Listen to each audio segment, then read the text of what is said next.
Hello girls, nanomaterial second unit பண்ணுங்க. So nanomaterials involves various techniques that can be broadly classified into top down and bottom up approaches. So actually உங்களுக்கு வந்து preparation of nanomaterialsல என்னென்ன techniques இருக்குது அப்படின்னு சொல்லி தான் பார்க்க போகிறோம். ஸோ ஃபர்ஸ்ட் ஒன் வந்து உங்களுக்கு டாப் டவுன் அப்ரோச், டாப்லேருந்து பாட்டம் வரைக்கும் உள்ள அப்ரோச்னா this method involves breaking down bulk material into nanoscale structure using physical or mechanical process. So ஒரு பல்க் மெட்டீரியலை நானோ அப்படின்னா குட்டி பார்ட்டிகல்னு அர்த்தம். ஸோ ஒரு பெரிய பார்ட்டிக்கலை ஃபஸ்ட் குட்டியாக உடைக்கிறது அது ஒரு டெக்னிக். ஓகேங்களா? ஸோ என்னென்ன டெக்னிக்ஸ் வச்சு நம்ம பல்க் மெட்டீரியலை நானோ சைஸ்க்கு உடைப்போம், பிரேக் பண்ணுவோம் அப்படின்னு பார்த்தீங்கன்னா, ஃபர்ஸ்ட் ஒன் டெக்னிக் வந்து ball milling. It uses mechanical grinding. So அப்புறம் கிரைண்ட் பண்ணுற மாதிரி பெரிய பொருளை சின்ன பொருளாக மாற்றுறது. Lithography, it creates a nanoscale pattern using light electron or ion beams. So லைட்டை வச்சு ஒரு பெரிய பார்ட்டிக்கலை சின்னதாக உடைக்கிறது lithography. Then etching, chemical or plasma based methods to remove material at a nanoscale level. So ஒரு கெமிக்கல் யூஸ் பண்ணியோ இல்லை பிளாஸ்மா யூஸ் பண்ணியோ பெரிய மெட்டீரியலை சின்னதாக உடைக்கிறது. Laser ablation uses high energy laser pulses to vaporize a material into nano particles. So லேசர்ஸை use பண்ணி ஒரு பெரிய பல்க் மெட்டீரியலை ஸ்மால் மெட்டீரியலாக நானோ ஸ்கேல் மெட்டீரியலாக மாற்றுற டெக்னிக். இதெல்லாம் வந்துட்டு என்ன பண்ணுறோன்னா ஒரு பல்க் மெட்டீரியலை நானோ சைஸ்க்கு உடைக்கிறது. இது one of the top down approach. Next வந்து பாட்டம் அப் அப்ரோச் வந்து this method builds a nanomaterial from atomic or molecular components, allowing better control over a particle size and composition. So மேலே வந்து உடைக்கிறதுன்னு பார்த்தோம், கீழே வந்து ஒரு சின்ன சின்ன நானோ மெட்டீரியலை சேர்த்து வேறு ஒரு நானோ மெட்டீரியலாக பில்டு பண்ணுறது அப்படின்னு சொல்கிறாங்க. ஓகேங்களா? ஸோ இதில் உங்களுக்கு சில டெக்னிக்ஸ் இருக்குது. CVD, chemical vapour deposition. So gases precursors react to form solid nano materials. So gas எல்லாம் ஒன்றா சேர்ந்து சாலிடாக மாறுறது, சின்ன சின்ன பொருட்களாக சேர்த்து பெரிய பொருளாக மாறுறது. பெரிய பொருள்னால் ரொம்ப பெருசாக இல்லை, சின்ன நானோ பார்ட்டிகல்ஸ் சேர்ந்து பெரிய நானோ பார்ட்டிகலாக மாறுது. நானோனாவே குட்டின்னு தான் அர்த்தம். Then sol gel method, it converts a solution into solid gel which is then processed into nano particles. So சொல்யூஷனை ஃபஸ்ட்டு சாலிட் ஜெல்லாக மாற்றிட்டு அதுக்கப்புறம் நானோ பார்ட்டிகலாக மாற்றுற process sol gel method. Then precipitation method, nano particles form when a solute precipitates out of a solution. So ஒரு solution எடுத்துக்கிட்டிங்கன்னா அதில் salute இருக்கும், சால்வெண்ட் இருக்கும். ஸோ ஃபர்ஸ்ட் சல்யூட்டை மட்டும் பிரித்து எடுத்துட்டோம், அதுக்கப்புறம் அதை வந்து நானோ பார்ட்டிகலாக மாற்றுறது. Then hydrothermal synthesis, it uses high temperature and pressure in water-based solution to grow nanomaterial. So high டெம்பரேச்சரையும் ப்ரெஷரையும் யூஸ் பண்ணி நானோ மெட்டீரியல்ஸை க்ரோ பண்ணுறதுக்கு பேர் hydrothermal synthesis. Then biological synthesis, micro ஆர்கானிசம்ஸோ என்சைம்ஸ் ஆர் பிளான்ட் எக்ஸாக்ட்ஸ் இதை வச்சு நானோ பார்ட்டிகல்ஸ் ப்ரிப்பேர் பண்ணுற technique வந்து இதெல்லாம் வந்துட்டு பாட்டம் அப் அப்ரோச். ஓகேங்களா? தென் இதை விட இன்னும் கொஞ்சம் அட்வான்ஸ் டெக்னிக்ஸும் இருக்குது. Like electro deposition, microwave assisted synthesis, plasma arc discharge. ஓகேங்களா? ஓகே, இல்லை டாப் டவுன் மெத்தட்ஸில் உங்களுக்கு சில மெத்தட்ஸ் இருக்குது. அதை ஃபஸ்ட்டு நம்ம குட்டி குட்டியாக பார்த்தது இப்போ கொஞ்சம் ப்ரீஃபாக பார்க்க போகிறோம். ஸோ ஃபர்ஸ்ட் ஒன் வந்து மெக்கானிக்கல் மில்லிங், அரைக்கிறதுன்னு சொல்கிறது. It uses high energy ball mills to grind bulk material into nano particle.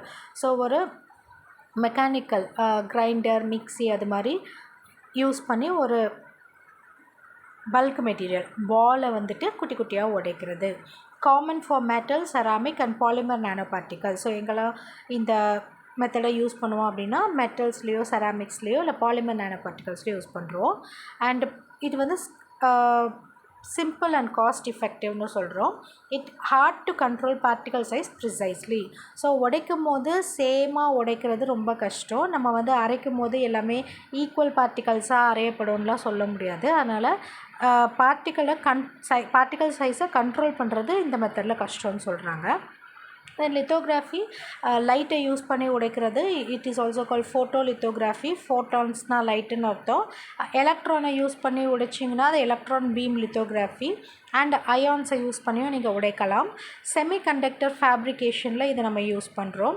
High precision and control, இதில் வந்து கண்ட்ரோல் நல்லாயிருக்கும். ப்ரிசிஷன் வந்து நமக்கு என்ன தேவையான ஸ்ட்ரக்சரில் வேணுமோ அந்த தேவையான சைஸ்லேயோ ஸ்ட்ரக்சர்லேயோ பிரேக் பண்ணிக்கலாம்.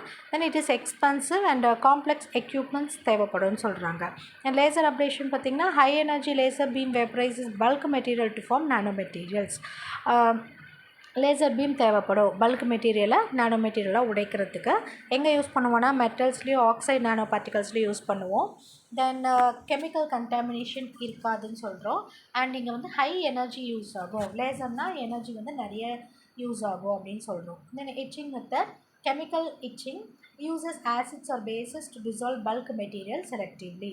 ஸோ ஒரு ஆசிட்லேயோ பேஸ்லேயோ போட்டு நம்ம பல்க் மெட்டீரியலை சின்ன மெட்டீரியலாக கரைக்கிறோம். அண்ட் பிளாஸ்மா இச்சிங்கில் வந்துட்டு அயனைஸ்டு பிளாஸ்மாவை யூஸ் பண்ணி பல்க் மெட்டீரியலை ஸ்மால் மெட்டீரியலாக உடைச்சிடுவோம். தென் இது எங்கே யூஸ் பண்ணுறோன்னா நானோ ஸ்ட்ரக்சர் சர்ஃபேஸ்லேயும் எலக்ட்ரானிக்ஸ்லேயும் யூஸ் பண்ணுவோம். இதே மாதிரி பாட்டம் அப்ரோச் மெத்தட்லேயும் சில மெத்தட்ஸ் பார்த்தோம். அதை கொஞ்சம் ப்ரீஃபாக பார்க்குறோம். ஒன்று சாலிட் ஜெல் மெத்தட். சொல்யூஷனாக சாலிட் ஜெல்லாக மாற்றுறது. அதுக்கப்புறம் அதை வந்து ட்ரை பண்ணுறோம், இல்லைனா கேல்சைன் பண்ணுறோம். கேல்சைன் பண்ணுறதுனாலும் சாலிடாக மாற்றுற ப்ராசஸ்னு அர்த்தம். இது எங்கே யூஸ் பண்ணுறோம்னா மெட்டல் ஆக்சைட்ஸ் அண்ட் செராமிக்ஸில். And it is simple and cost effective and it requires post processing to control size. So solid ஜெல்லாக மாற்றின அப்புறமா அதோட சைஸ் கண்ட்ரோல் பண்ணுறதுக்கு நம்ம அதுக்கு மேலேயும் ப்ராசஸ் பண்ண வேண்டியிருக்கும் அப்படின்னு சொல்கிறாங்க. Then chemical vapour deposition gas phase precursors react to form a thin film of nanomaterial. So gas இங்கே வந்து கெமிக்கல் மேலே டெபாசிட் ஆகி நடக்கிற ப்ராசஸ். ஸோ அது வந்து கெமிக்கல் வேப்பர் டெப்போசிஷன். வேப்பருங்கிறது கேஸு. இங்கே எங்கே யூஸ் பண்ணுறோன்னா கார்பன் நானோ டியூப்ஸில் கிராஃபினில் செமிகண்டக்டர் கோட்டிங்கில் யூஸ் பண்ணுறோம். ஹை பியூரிட்டி இருக்கும், ப்ரிசைஸ் திக்னஸ் இருக்கும். இங்கே வந்து ஹை டெம்பரேச்சர் தேவைப்படும் அண்ட் எக்ஸ்பென்சிவான method. And precipitation method. Nanoparticles forms by chemical precipitation in solution. So சொல்யூஷனில் சல்யூட்டை மட்டும் பிரித்து எடுக்கிறோன்னு பார்த்தோம் இல்லையா, அதுக்கு பேர் precipitation. இது எங்கே யூஸ் பண்ணோன்னா மெட்டல் ஆக்சைட்ஸ்லையும் சல்ஃபைட்ஸ்லையும். இது வந்து simple and scalable material. It requires stabilisation to prevent aggregation. So வந்து ப்ரிசிபிடேட் ஆகும்போது ஒன்றுக்கு ஒன்று தனியாக இருக்கிறது ரொம்ப அவசியம்.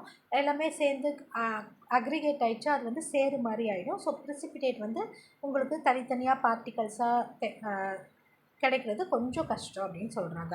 And hydrothermal and solvothermal synthesis reaction occurs in water. So வாட்டரில் ஒரு ரியாக்ஷன் நடந்துச்சுன்னா அது ஹைட்ரோதெர்மல். ஆர்கானிக் சால்வெண்ட்டில் நடந்துச்சுன்னா அது சால்வோதெர்மல்.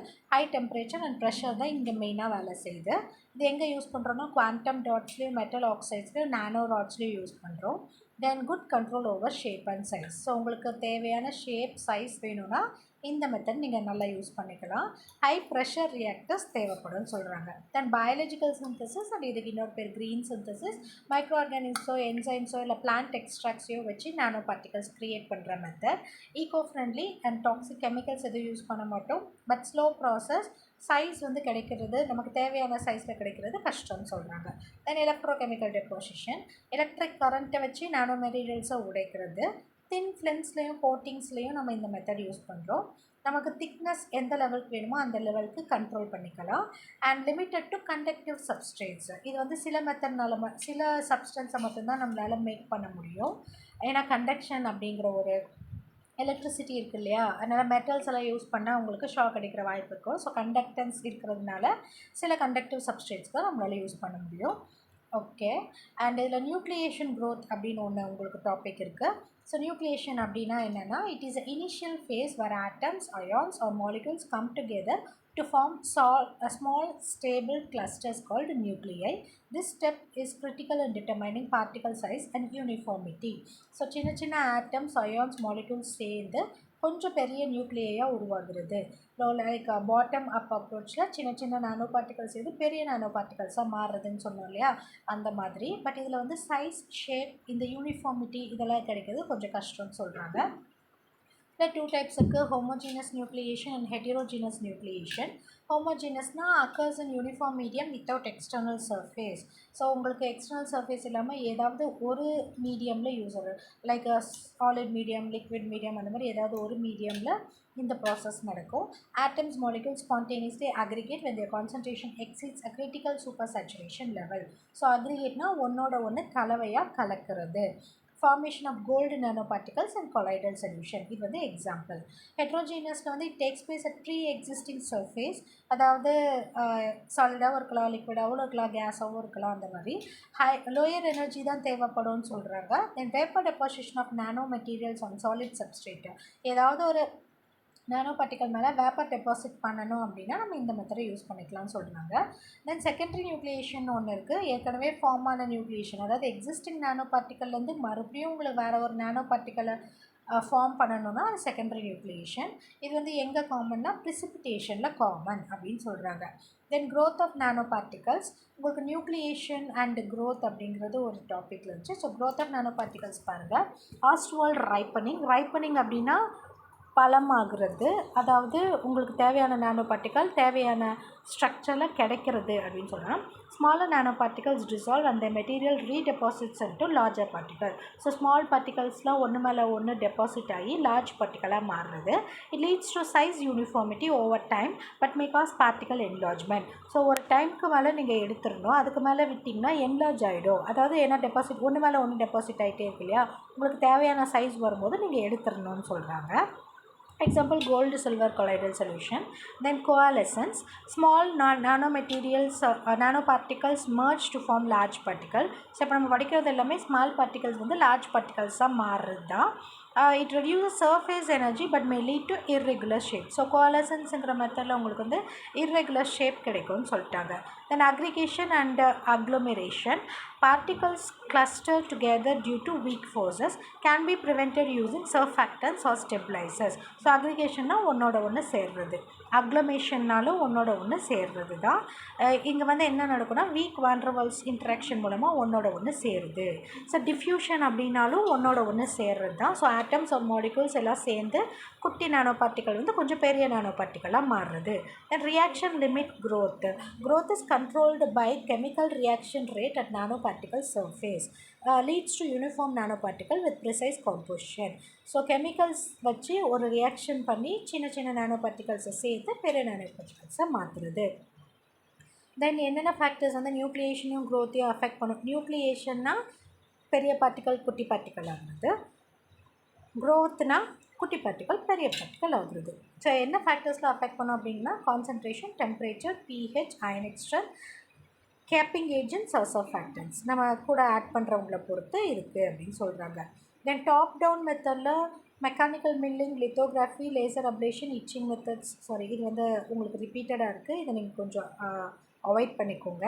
தென் உங்களுக்கு சில ஸ்பெஷல் மெத்தட்ஸே இருக்குது நானோ மெட்டீரியல் ப்ரிப்ரேஷனில்.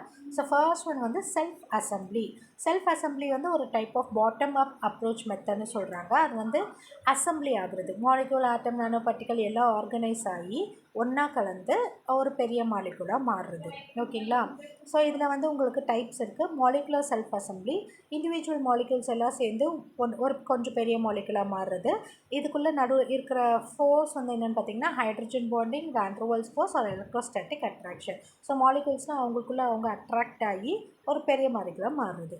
எக்ஸாம்பிள் வந்து formulation of micelles vesicles, lipid bilayers in biological system. Then வந்து colloidal self assembly, nanoparticles or colloids form ordered structures in a solution. So colloidனா கொஞ்சம் சேர் மாதிரி மாறுறது. Example, opal like photonic crystal where nanoparticles arrange in a periodic fashion. And templated directed self assembly. So நமக்கு தேவையான templates மாதிரி நம்ம assembly பண்ணிக்கிறதுக்கும் ஒரு technique இருக்குது. ஒரு ப்ரீ பேட்டர்ன்டு சர்ஃபேஸ், அது மேலே நம்ம வந்துட்டு நம்மளோட நானோ பார்ட்டிகல்ஸ் போட்டோன்னா அந்த பேட்டர்ன்லேயே அது வந்து உங்களுக்கு பெரிய மாலிக்யூலாக மாறிடும். சரிங்களா? லைக் டிஎன்ஏ ஸ்ட்ரக்சர், நம்ம பாடியில் வந்து டிஎன்ஏ ஏற்கனவே ஒரு பேட்டர்னில் இருக்கும். ஸோ இப்போ வந்து நானோ பார்ட்டிகல்ஸில் செல்ஃப் அசம்பிளி ஆகணும்னா அந்த ஸ்ட்ரக்சர்லேயே அது போய் அசம்பிளி ஆகிக்கும். ஓகேங்களா?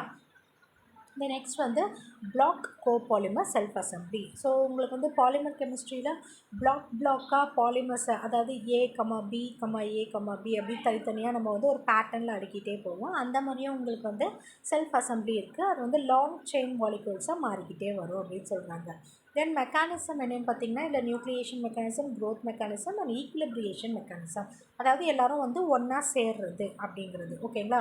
அட்வான்டேஜஸ் ஆஃப் செல்ஃப் அசம்பிளி பார்த்திங்கன்னா ஸ்கேலபிள் அண்ட் காஸ்ட் எஃபெக்டிவ். ஸ்கேலபிள்னால் நமக்கு தேவையான ஸ்கேலில் நம்ம தயாரிச்சிக்கலாம், காஸ்ட் இருக்கும், ஈக்கோ ஃப்ரெண்ட்லி இருக்கும், ஹைலி ஆர்டர்ட் நானோ ஸ்ட்ரக்சர், அதான் நமக்கு என்ன ஆர்டரில் தேவையோ அந்த ஆர்டரில் நம்ம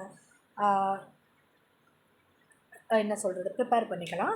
தென் it can be controlled by external factors. So தேவையான டெம்பரேச்சர், பிஹெச், சால்வன்ஸை யூஸ் பண்ணி நம்ம அந்த ஆர்டரை கொண்டு வரலாம்னு சொல்கிறாங்க. அண்ட் இந்த செல்ஃப் அசம்பிளி அப்படிங்கிற மெத்தட் நம்ம எங்கெல்லாம் யூஸ் பண்ணுறோம் பார்த்திங்கன்னா, நானோ பார்ட்டிகல் சூப்பர் லேட்டிசஸ் உருவாக்குறதுக்கு டிஎன்ஏ நானோ டெக்னாலஜியில், பயோசென்சர்ஸ் அண்ட் ட்ரக் டெலிவரியில், தின் ஃபிலிம் கோட்டிங்ஸில் யூஸ் பண்ணுறோம். அண்ட் இதே மாதிரி மெக்கானிக்கல் மில்லிங் அப்படிங்கிறது இது ஒரு top down approach technique. And இது வந்து பல்க் மெட்டீரியலாக ஸ்மால் மெட்டீரியலாக குறைக்கிறது. இங்கே என்ன பண்ணுறோன்னா high energy collision between grinding balls and material break down the bulk into nano sized particles. So இங்கே வந்து கொலிஷன் ஒன்றோட ஒன்று மோதுற மாதிரி பண்ணுறாங்க. அதாவது பால்ஸ் வந்து ஒன்றோட ஒன்று மோதும் போது நடுவில் இருக்கிறவங்க நசுங்கி பெரிய பார்ட்டிகல் சின்ன பார்ட்டிக்கலாக மாறிடும் அப்படின்னு சொல்கிறாங்க. இது ஒரு பால் மில்லில் நடக்கும். 2 பால்ஸ் வந்து ரொட்டேட் ஆகிட்டு, 2 பால்ஸில் நிறைய பால்ஸ் ரொட்டேட் ஆகிட்டே இருக்கும்போது அதுக்கு நடுவில் நீங்கள் ஏதாவது ஒரு பார்ட்டிக்கலை போட்டிங்கன்னா அது வந்து குட்டி குட்டியாக உடஞ்சி போயிடும் அப்படின்னு சொல்கிறாங்க. ஓகேங்களா? So repeated fracturing, welding and refracturing refine particle size. So மறுபடியும் நீங்கள் போட்டுகிட்டே இருந்தீங்கன்னா கொஞ்சம் கொஞ்சமாக பெரிய பார்ட்டிக்கலாக குட்டி குட்டி பார்ட்டிக்கல் உடஞ்சி, குட்டி பார்ட்டிக்கல் இன்னும் குட்டி பார்ட்டிகல்ஸாக உடஞ்சிடும்னு சொல்லியிருக்காங்க.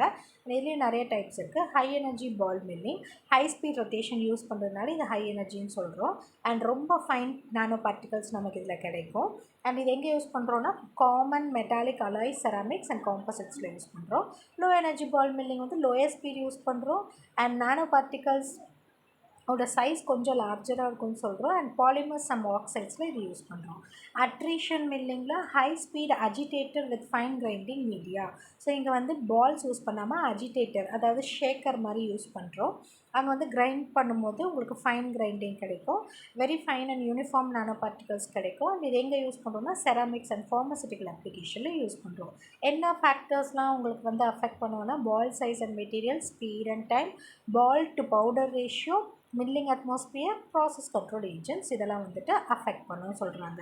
அட்வான்டேஜஸ் பார்த்திங்கன்னா simple, cost effective and scalable, can process a wide range of material, no need for chemical solvents, can produce nanoparticles, nanocomposites and alloys. So இதெல்லாம் வந்து advantages.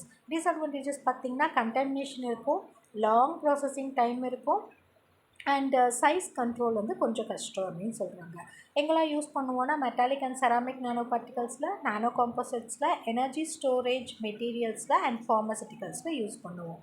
தென் பால் மில்லிங் அது மாதிரி ஸ்பட்டரிங் அப்படிங்கிறது ஒரு preparation technique. So sputtering is a physical vapour deposition. So ஏற்கனவே நம்ம chemical vapour deposition பார்த்தோம். இது வந்து ஒரு physical vapour deposition technique to create nano particles, thin films and coatings by ejecting atoms from a solid target using energetic ions. So ஐயான்ஸை வச்சு ஒரு பெரிய மாலிகுலை சின்ன சின்ன மாலிகுலாக மாற்றுறது. This method is widely used in fabricating metallic, ceramic and semiconductor nano structure. So principle என்னன்னு பார்த்திங்கன்னா ஹை எனர்ஜி பிளாஸ்மா இல்லைனா அயான்ஸ் யூஸ் பண்ணியிருப்பாங்க, எனர்ஜெட்டிக் அயான்ஸ் யூஸ் பண்ணியிருப்பாங்க, and thin nano material layer உங்களுக்கு கிடைக்கும். ஸோ இதுலேயும் நிறைய டைப்ஸ் இருக்குது. DC sputtering, direct current. So direct வோல்டேஜை வச்சு அயனைஸ் பண்ணி ஒரு கேஸ் மாலிக்யூலை சின்ன சின்ன சாலிட் ஷீட்ஸாக மாற்றிக்கலாம். அண்ட் இது எங்கே யூஸ் பண்ணுறோன்னா மெட்டல்ஸ் அலாய்ஸில். அண்ட் இது வந்து இன்சுலேட்டிங் மெட்டீரியல் இருக்கிற இடத்துல இது வேலை செய்யாது. ஏன்னா கரண்ட்டுன்னு யூஸ் பண்ணும்போது இன்சுலேட்டிங் மெட்டீரியல் வந்து கரண்ட்டை அலோவ் பண்ணால் தான் உங்களுக்கு அந்த இடத்துல வேலை நடக்கும். அது இன்சுலேட்டிங் மெட்டீரியலாக இல்லை, இன்சுலேட்டிங் மெட்டீரியல் வந்து கரண்ட்டை கண்டக்ட் பண்ண விடலைன்னா உங்களால் இந்த டெக்னிக்கை யூஸ் பண்ண முடியாது. Radio frequency sputtering. So radio ஃப்ரீக்வன்சியை யூஸ் பண்ணி உங்களுக்கு டைரக்ட் கரண்ட்க்கு பதிலாக ரேடியோ ஃப்ரீக்வன்சியை யூஸ் பண்ணி பல்க் மெட்டீரியல் ஸ்மால் மெட்டீரியலாக உடைக்கலாம். And conductive and insulating material எல்லாத்தையும் யூஸ் பண்ணலாம். Oxides and ceramic nano materials prepare பண்ணுறதுக்கு யூஸ் பண்ணுறோம். Magnetron sputtering. ஸோ வார்த்தையில் இருக்க மேக்னெட்ஸை யூஸ் பண்ணி ஹையர் டெபாசிஷன் ரேட்ஸ் இதில் நல்லாயிருக்கும். யூனிஃபார்மாக தின் ஃபிலிம்ஸ் நம்மளால் கொண்டு வர முடியும். Then solar cells, sensors, wear resistant கோட்டிங்ஸ்லாம் இதை யூஸ் பண்ணுறோம். தென் ரியாக்டிவ் ஸ்பட்டரிங். ஸோ ஏதாவது கேஸஸ் வச்சு ரியாக்ட் பண்ணி உங்களுக்கு பல்க் மெட்டீரியல் ஸ்மால் மெட்டீரியலாக உடைக்கிறது. ஆக்சைட்ஸ், நைட்ரைட்ஸ், கார்பைட்ஸ் இதையெல்லாம் யூஸ் பண்ணி நீங்கள் இந்த ஃபார்ம்ஸ் கொண்டு வரலாம். எக்ஸாம்பிள் டைட்டானியம் நைட்ரைடை கட் பண்ணுறதுக்கு நீங்கள் இந்த மெத்தடை யூஸ் பண்ணலாம்.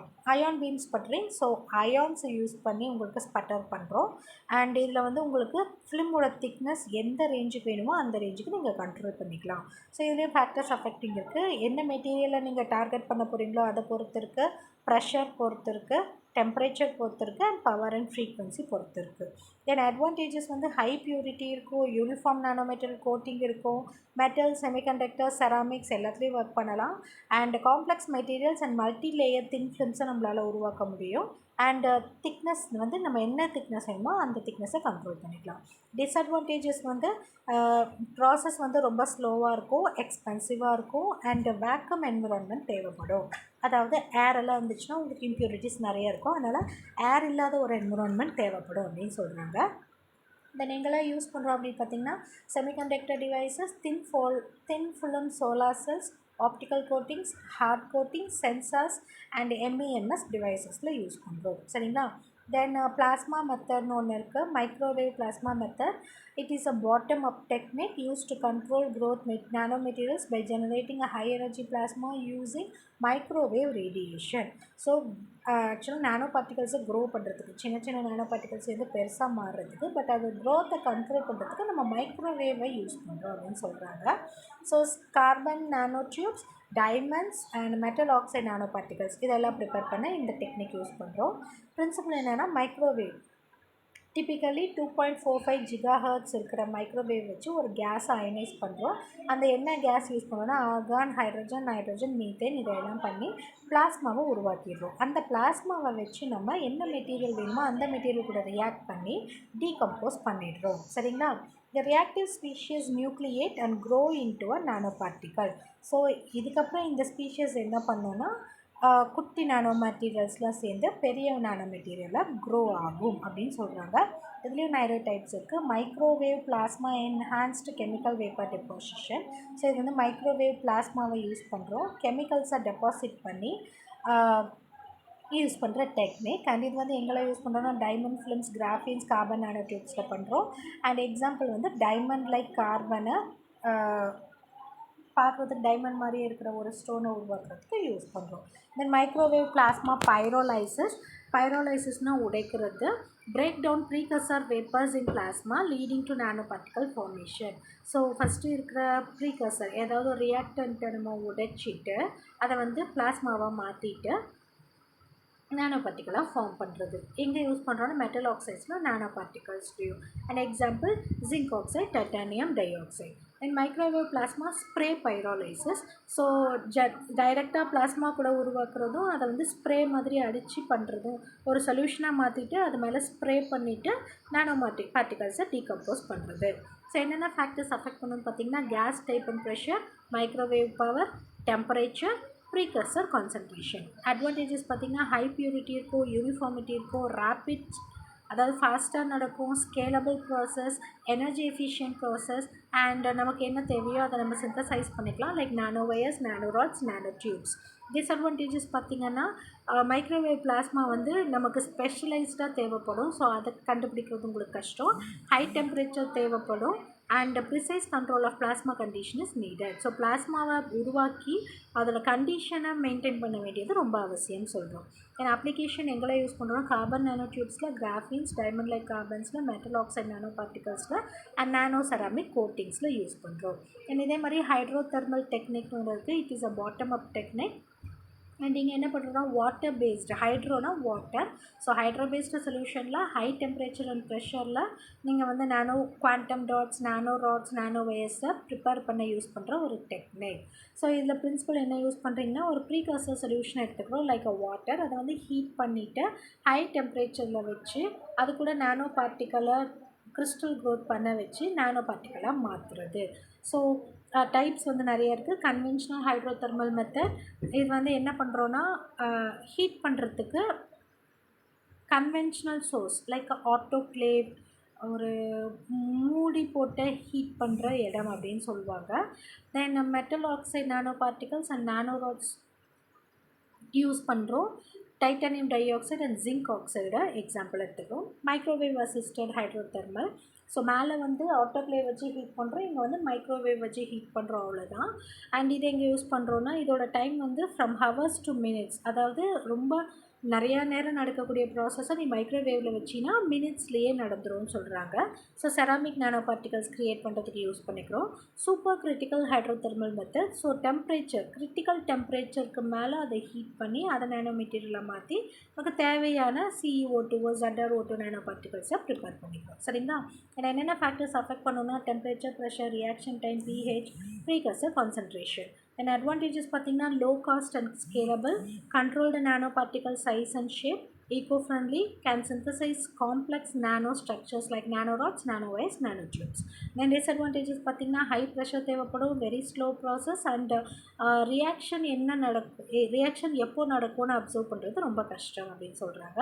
எங்கெல்லாம் யூஸ் பண்ணுறோன்னு பார்த்தீங்கன்னா metal oxide nano particle prepare பண்ண, quantum dot and nano crystals, nanorods and nanowires, nano ceramics இதெல்லாம் ப்ரிப்பேர் பண்ணுறதுக்கு யூஸ் பண்ணுறோம். தென் நெக்ஸ்ட் வந்து மிஸ்ஸில்லஸ் மெத்தட்ஸ்.